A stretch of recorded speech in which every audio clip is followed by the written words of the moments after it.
أخيرا بعد طول الانتظار عودة الدوريات الأوروبية، عودة كرة القدم من جديد، المتعة الكروية، السبت الممتاز، مباريات دوري الأبطال، عودة الكورة. ماتشات كتيرة في الجولة الأولى كانت قوية. ماتشات البداية طبعا الدوري الإنجليزي اللي ابتدى ماتشات شبه ليفربول ونيوكاسل وساوثهامبتون وأرسنال، والناحية التانية برضو السيتي اللي كان بيلاعب تشيلسي ومواجهة بين هالاند وكوكريلا، والدوريات التانية شبه معاناة برشلونة ومعاناة الميلان على الناحية التانية وريال مدريد اللي تألق في السوبر وبان ان مفيش منافس ليه. ماتشات اولى بتكون هي التمهيد لبدايه الدوري، تكون هي التمهيد للي هنشوفه قدام على مدار 37 جوله من المتعه في الدوريات، ده غير ماتشات باقي الحاجات شبه دوري الابطال والكاس. فعدنا من جديد من سلسله الجولات، السلسله اللي ابتديتها من سنتين. السنه اللي فاتت ما قدرتش اكمل السلسله دي للاخر، السنه اللي قبلها كنت مكمل السلسله دي للاخر، كنت حلقه اسبوعيه بنتكلم فيها عن اهم الماتشات، اهم الحاجات اللي حصلت. هنا بنفتتح السلسله للعام الثالث على التوالي. يلا بينا نشوف ايه اللي حصل في الجوله الاولى.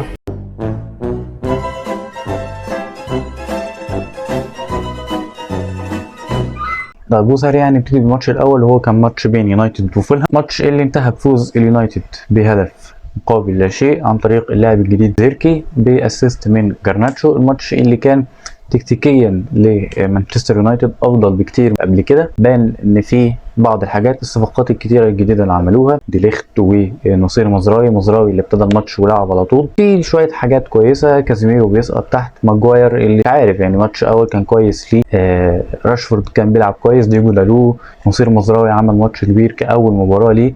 فابتدى مانشستر يونايتد بشكل كويس، فاز بنتيجه 1-0، قدر يخرج بكلين شيت، قدر يسجل هدف ويحصد ال3 نقاط على ملعبه امام فولهام. لكن لا اتوقع اي شيء منهم، ومش هغلط غلطه السنه اللي فاتت واحطهم في حاله توقعات، ولا ماليش دعوه، يعني ربنا يبارك لهم وبس. بس ده يعني كان تنويه ان مانشستر يونايتد حاجات بتحصل شويه كويسه لحد دلوقتي. ده اللي بان في ماتش فولهام، شغل الباكات بتخش ده بيطلع، لو براجع فالباكات في حاجه بتحصل شويه واحده واحده. لكن كجوله اولى كاول ماتش بدايه كويسه مانشستر يونايتد، مش وحشه. وهاخد سريعا برضو في ماتش كده في الدوري الاسباني، علشان هيكون ده هو تقريبا الحوار الوحيد في الدوري الاسباني، وهو برشلونه ومباراه امام فالنسيا. برشلونه اللي كسب فالنسيا بنتيجه 2-1، هدفين سجلهم روبرت ليفاندوسكي. الاثنين اللي كان ماتش ما كانش كويس قوي من ناحيه الطرفين سواء فالنسيا او برشلونه، لكن خلينا في برشلونه، اكيد مفيش حد بيشجع فالنسيا يعني. يطلع لي بقى ايه رابطه مشجعين فالنسيا.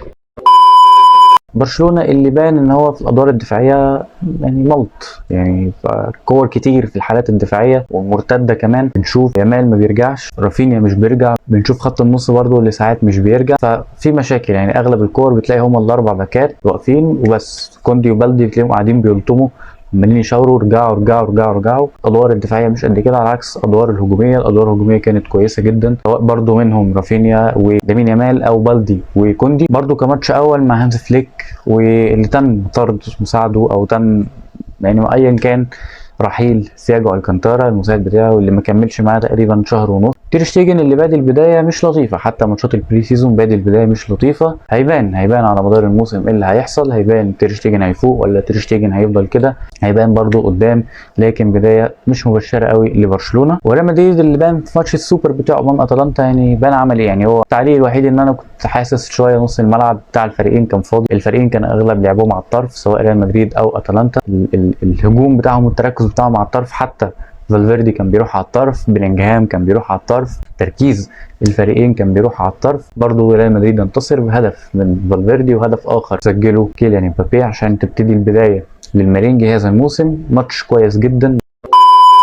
مباراة ليفربول، مباراة اللي انتهت بالفوز نتيجة 2-0، مباراة اللي صلاح تألق فيها كالعادة. صلاح يصنع هدف لدييجو جوتا ويسجل هدف علشان ينفرد ويصبح اللاعب الوحيد اللي في تاريخ الدوري الانجليزي كله يسجل في المباراة الافتتاحية على مدار سنين طويلة، تقريبا دي 8 سنة ليه او 7 سنة ليه مع ليفربول. لكن هو رصيده 9 اهداف، رقم كبير جدا لصلاح، ريكورد كبير جدا لصلاح. صلاح اللي بان من اول الماتش طريقة لعبه، بان من اول ماتش ان هو بيحرك الفرقه، عمل تمريرات رائعه، عمل تمريرات جميله جدا، بصات بوش الرجل، فرص كتير ليفربول ضيعها. ليفربول راح بفرص كتيره جدا جدا جدا على المرمى، لكن كلها كانت بتضيع. لويس دياز اللي ضحك، لويس دياز بالنسبه لي كان ضحك الصراحه الماتش ده، حاجات غير مبرره بالمره بيعملها، غير مبرره بالمره، كور غريبه وحاجات غريبه. يعني من ساعه ما لبس فانيلا رقم 7 وهي الدنيا مش جايه معاه خالص، من السنه اللي فاتت حتى. لويس دياز ضيع كتير جدا، صلاح اداله كذا كور، سابوسلاي، الفرقه كلها ادت له كور وهو بيضيعها بطريقه متخلفه.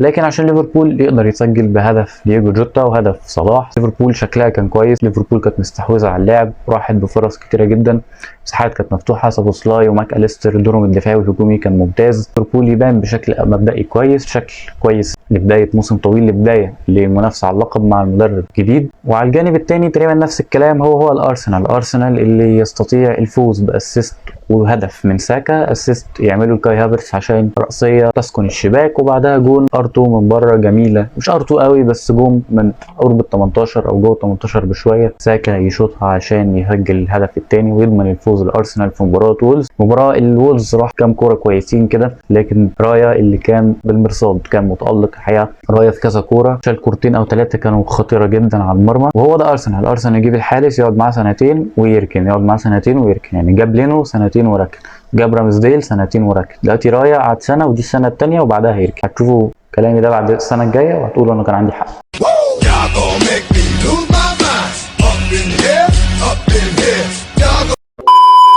طيب وعشان ناخد اخر مباراه في الدوري الانجليزي، طبعا في ماتشات كتيره بس ما فيش حد يهتم. مثلا برايتون عملت ايه مع ايفرتون؟ يعني برايتون كسبت 3-0، نيوكاسل 1-0 قدام ساوثهامبتون هي مطلوب منها، فما اعتقدش حد يهتم بالكلام ده. خلينا في المباراه الاهم والمواجهه اللي كان ناس كتير كانت مستنياها، كوريلا امام هالاند، تشيلسي امام السيتي 2-0 هالاند في الاول كده يوم جايب له جون محترم وجون قدام كوكوريلا، يعني كوكوريلا المفروض كان يغطي على هالاند فما غطاش، فقام كوكوريلا حاول يضغط على هالاند بجسمه، كوكوريلا حاول يضغط على هالاند بجسمه، خدين بالكم ركزوا، كوكوريلا كان عايز يضغط على هالاند بالجسم، عايز يديله كتف كده يعني. يا خرا شنو هذا؟ طبعا قام هالاند ركنه على جنب وراح شاط الكوره، جت جون عادي جدا ولا حصل اي حاجه. كوكوريلا اللي كان زي الزفت طول الماتش، كوكوريلا كان مركز في الدور الهجومي اكتر من الدور الدفاعي، الدور الدفاعي كانش موجود اصلا لكوكوريلا، يعني حتى ما كان في الدفاع كان بيتفرش، يعني اتفرش كذا مره، فحالته كان صعبه جدا كوكوريلا هجوم ودفاع. هدف يسجله هالاند، عشان كده بعدها تشيلسي لعب بصراحه ماتش كويس. تشيلسي بصراحه يمكن ده اول ماتش اشوفه لتشيلسي من مده طويله جدا، اول ماتش اشوفه لتشيلسي واركز فيه فعلا مع تشيلسي، يعني ابقى قاعد مركز وعايز افهم ايه النادي ده وايه الطريقه اللي بيلعبوا بيها ومين اللعيبه دي. لا بصراحه كان قدموا مباراه كويسه، خسروا لكن السيتي بيعرف يكسب، هي دي الخلاصه. بيب جوارديولا يعني هيشرب لك ازازه الميه الجون هيجي على طول، لكن كمدرب جديد اللعيبه دي تقريبا فرقه كلها متفوره، حتى انت انزو فرنانديز هو الكابتن، تحوز على الكره مده حلوه، التسديدات عملوها جاكسون، يعني جاكسون انا عايز افهم دماغه الصراحه، كور بتضيع، انا مش عارف هل دي كور سهله ولا هي دي كور بتضيع، الله اعلم، بس لو فضل كده هيحتاجوا راس حربه الصراحه. لكن ماتش كان كويس، بالمر طبعا كان متالق، انزو فرنانديز، انا حتى انا بيدرو نيتو اللي كان اول ماتش ليه نزل من على الدكه عمل برده شغل كويس، كوكوريلا كان مالت، كايسيدو مالت برو ماكس، جاكسون الترا. يعني الفرق بس بين كل دول وجاكسون ان جاكسون هو اللي كان بيشوط الكور لتشيلسي وكان عامل خطوره لتشيلسي، في بعض الاحيان كان بيعاني بخروج الكوره لان تشيلسي كان بيضغط عليه ب6 لعيبه، يعني كذا كوره وهو بتنقل من حرس المرمى او من الدفاع. اداء كتيم جماعي كان مقبول جدا لفريق تشيلسي، مدرب جديد، تيم جديد وبدايه جديده. هالاند اللي ابتدى دوره اتغير شويه، ابتدى هالاند يدخل جوه يسقط يسحب له مدافع يفتح مساحه للحد، ابتدى يريح للعيبه، ابتدى ما يبقاش لعيب البوكس. اخر ماتشين عشان ننهي، ماتش ميلان وتورينو اللي حقيقي انا مش عارف ان ميلان بيلعب، لكن شفت الهايلايتس، ميلان عنده كارثه في الدفاع اسمها مليك ثياو، الداهيه دي جت منين انا ما اعرفش، انا من ساعه اللعيب ده ما جه وانا مش طايقه، يعني كان في واحد اسمه كالولو ومش طايقه، بس كالولو بقى كويس، مليك ثياو ده مش جاي معايا بجنيه، انت لو نفختها تطلع بره، لا مدخلها برجله جوه، ده غير بقى اللي اتفرش وبيعمل حاجات غريبه، بيدي مساحات لعيبه تورينو، جا جونين في ميلان بسبب غباء هذا اللعيب. ثيو هرنانديز اللي مش مركز الدفاع، ثيو هرنانديز من الموسم اللي فات هو دوره الهجومي زاد اكتر، كوره تغطيه في ثيو هرنانديز يعمل اي حاجه، ما عندش اي حاجه، لكن عشان الهجوم بتاعهم الصفقات الجديده، ريندرز اللعيب الهولندي اللي بصراحه بحبه جدا، لعيب رايق وعنده كوره كويسه، يسجل هدف وتمريره جميله لالفارو موراتا عشان خاطر الفريق يقدر يتعادل. والمباراه الاخيره مباراه الهلال والنصر، المباراه اللي انتصر فيها الهلال نتيجه 4-1. مش هتكلم على الهلال عمل ماتش كبير، متروفيتش لعيب داهيه، راس حربه بمعنى الكلمه، بالراس بالرجل باي حاجه بيجيب جون، يعني كريستيانو خلاص يعني هو مش عارف يعمل ايه تاني، اللعيبه تعباه. ساديو ماني اللي هو كانه مش موجود اصلا، ساديو ماني اللي كان من 3 سنين بيتامر على ليفربول اخد مرتب اعلى من صلاح، اهو دلوقتي راح البايرن رماه زي الكلب للنصر، النصر عايز يرميه في اي حته. مشكلتي مع النصر المدرب لويس كاسترو مش قد المسؤوليه، انا بالنسبه لي هو مش قد المسؤوليه، دي حاجه. تاني حاجه، في بالنسبه لي مشكله مع اللعيبه السعوديه، المنتاليتي ليه معرفش، بس انا بالنسبه لي منتاليتي اللعيب السعودي فيها حاجه، يعني بيشوف نفسه اوفر، سلطان ساعات بيبان، بس غير كده المدافع اللي جنبه مش فاكر اسمه حقيقه، ابيض، خط النص السعودي ابيض. في النصر عندهم مشاكل مع المدرب، مشاكل في اللعيبه السعوديه اللي موجوده في الدفاع. عشان يديك بطوله انت محتاج تغير مدرب، محتاج تعمل صفقه كويسه، باك محترم اجنبي، ودي احسن يومين، يعني مش هقول لك جيب صفقه عبد الرحمن غريب كويس. بس وهي دي كانت الحلقه، هي دي كانت كل حاجه حصلت، حاولت الخص على قد ما اقدر. سلام.